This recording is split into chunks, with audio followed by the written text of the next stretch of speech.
Hello, this is Stian Brynildsen on behalf of the International Press. I'm here with Margaret Mann, the presidential candidate for the 2016 election of the Democratic Party.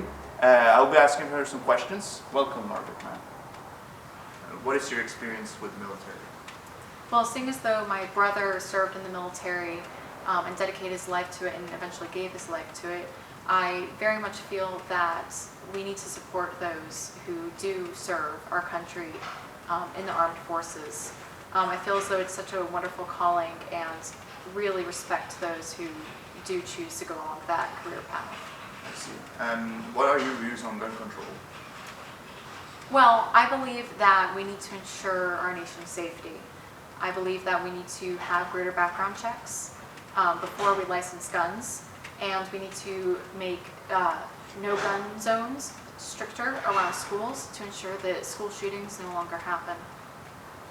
And what exactly is your experience with small business, and what policies do you propose in regards to small business? Well, growing up in a middle-class family, I have worked with small businesses and made my way through small businesses growing up.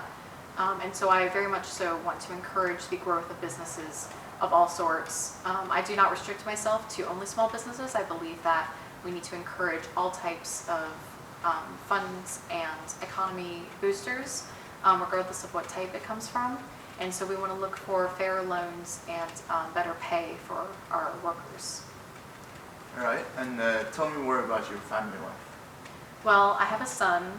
He is in high school, and he was my brother's son. I adopted him after my brother's death in Afghanistan, and I have been so blessed to have him in my life. I also have a wonderful husband, and he has really been a wonderful support, and we work off of each other in such a partnership.